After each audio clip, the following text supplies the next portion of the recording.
మరి మా బావగారు లేరు, చాలా దుఃఖకరం అది. ఆయన ఉంటే ఇంకా సంతోషించేవారు. ఈ కార్యక్రమం అంతా ఆయన భుజాల మీద వేసుకుని నడిపించేటటువంటి మరి ఆ అదృష్టాన్ని దేవుడు ఆ గడికి ఇవ్వలేదు. అందుకే అది చాలా బాధగా ఉన్నప్పటికీ ఇది దేవుని కార్యము, అది ఆగదు. కాబట్టి దేవుడు తన కార్యం తను చేసుకుంటూ వెళుతున్నారు. ఇక్కడ అయ్యారు మొదట్లో ఒక మాట అన్నారు, దేవుడు గడ్డి పరకనున్నా తన చిత్తాన్ని బట్టి వాడుకుంటాడు. మరి చూస్తే మా సహోదరుడికి చదువు లేదు, అంతగా జ్ఞానం లేదు, పరిచర్య ఎలా చేస్తాడా అని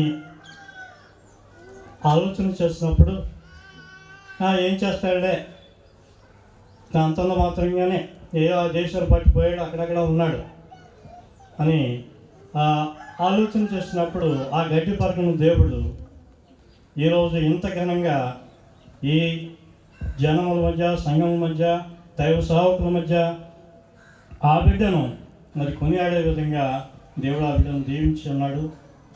అందరికీ దేవునికి వందనాలు చెల్లిస్తూ ఉన్నాను. ఇక్కడ మరి సామెతలో ఒక మాట ఉంది, యథార్థవంతుల గుడారము వర్ధిల్లును, యథార్థవంతుల గుడారము వర్ధిల్లును.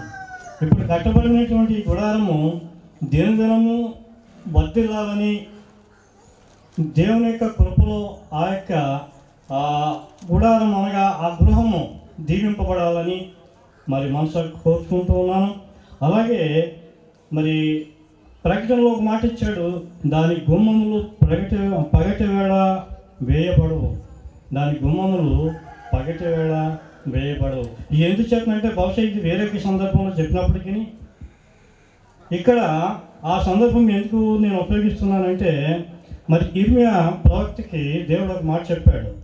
ఏమని చెప్పాడంటే,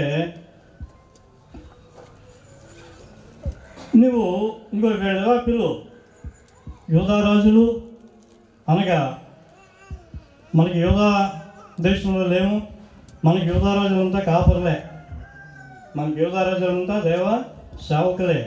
యూదారాజులు అనగా మరి యూదావారు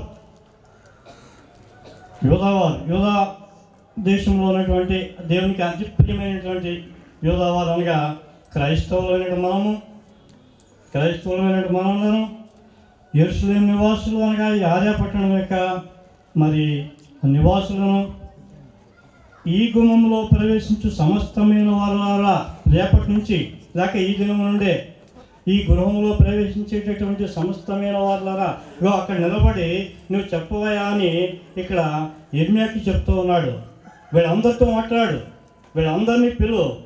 ఏమనంటే, ప్రవేశించే సమస్తమైన వారులారా, యెహోవా మాట, ఆయన కుమారుడైనటువంటి యేసుక్రీస్తు మాట వినండి, రండి, ఇక్కడ దీవింపబడండి అని వారిని ఆహ్వానించు అని ఇక్కడ ఇర్మియాకి దేవుడు సెలవిస్తున్నటువంటి రీతిలో మరి ఈరోజు నిన్ను కూడా మా తమ్ముడు ఈరోజు నిన్ను కూడా మరి ఈ మాటలతో దేవుడు నేను పిలుస్తూ ఉన్నాడు.